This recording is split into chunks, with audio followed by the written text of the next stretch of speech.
اللهم صل على سيدنا محمد يا رب صل وسلم دائما أبدا على حبيبي.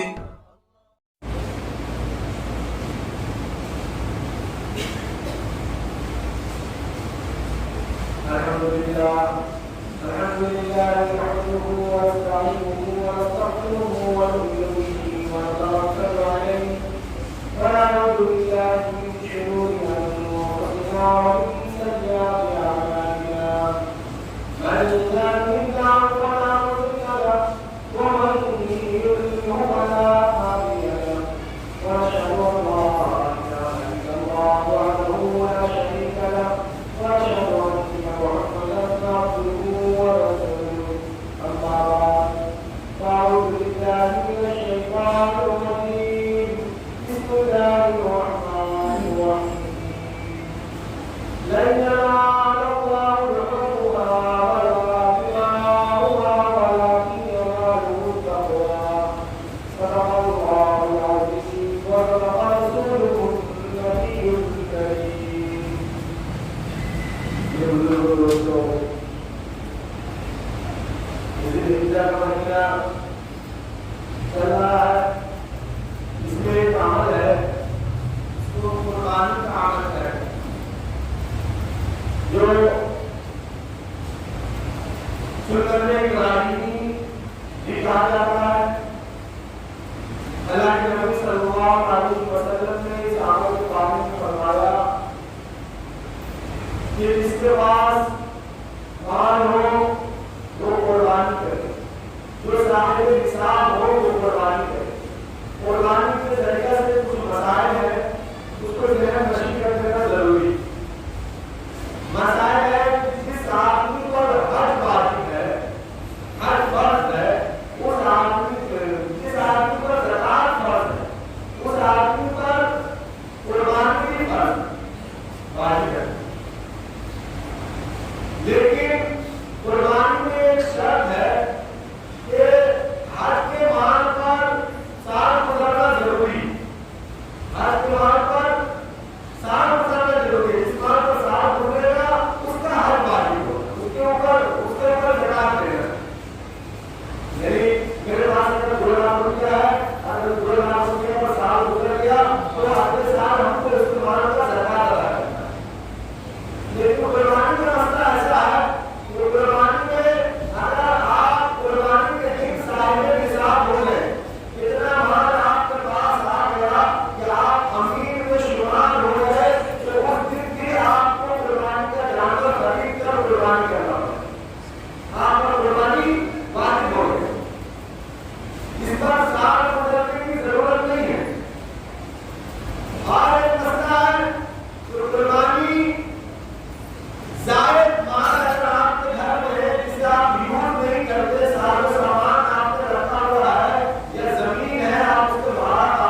आपने अपने घर में जो रकम दिया करते थे उसमें से आपकी बीवी जितना निकाला करती थी आप उन्हें उतना रकम माले गनीमत से देना कम कर दिया कि मेरी जरूरत इतने में हो जाती है तो तुम इस रकम को क्यों जमा कर दे। तो आज जो है हमारे जो हालात है आज मुझे इसको समझने की जरूरत है कि आज मुझे जब सरदर्दी मिलती है या मुझे किसी औरों का बताया जाता है तो आज जो है हम अपने बारे में सोचते हैं ये जब ये उल्टा नाज़रीन थे ये बड़े बड़े औरों की बात थे अब काफी जो है मुल्कों को पता किया इन्होंने लेकिन इन्होंने जिंदगी जो है उल्टा तो मिली इसलिए अल्लाह और अल्लाह के रसूल की इबादत तो मिली और अल्लाह और अल्लाह के रसूल को मानते मानते इन्होंने अपनी जिंदगी गुजारी। मेरे दोस्तों ये कुरान के थोड़े से मसाइल थे जो मैंने आपके सामने बयान किए इस बात को ध्यान में रखनी है अगर एक जो है बहुत बड़ा जो है वोट करनी है आप हजरात से अपील है कि आप हजरात अपने जो है वोट को जो है घर में सुनकर बैठकर बर्बाद न करें आपका ये हक है आप वोटिंग जाकर अपना वोट दें और आप बहरहाल एक पार्टी ने जो हम लोगों का बहिष्कार किया बीजेपी जिसके बारे में उन्होंने हमारी मस्जिदों को तोड़वाया और हमारे जो है बहुत सारे नुकसान किए मुसलमानों को खुला उन्होंने किया तो आपको हम खुला उनका भाईचारा करेंगे लेकिन बाकी की जो पार्टी है उनके बारे में आप अपना वोट को सही तरीके से सोच समझ कर आप अपना वोट डालें और आपका ये वोट कीमती है जिससे आप जो है अपनी हुकूमत बनाते हैं जो हुकूमत दीन का ख्याल रख सके और हमारा ख्याल रख सके और हमारे बच्चों का ख्याल रख सके इसलिए आप अपने वोटिंग को बर्बाद न करें आप अपने वोटिंग को कर जो है इधर उधर बहुत सारे जो है इलाका में ऐसा हुआ है कि 60% 50% 70% ऐसे वोटिंग हो रहा इसलिए आप अल्लाह से अपील है कि आप ज्यादा से ज्यादा वोटिंग करें और आप सही पार्टी को चुनकर वोटिंग करें जो आपका साथ दे जो आपके दीन का साथ दे आपका साथ दे न दे लेकिन आपके दीन का साथ दे आपके कदम और उसके कदम मिलाकर चले ये थोड़ी सी अपील थी इस अपील को आप अल्लाह की ओर कबूल करना हमारे लिए اللهم صل على سيدنا محمد يا رب صل وسلم دائما أبدا على حبيبي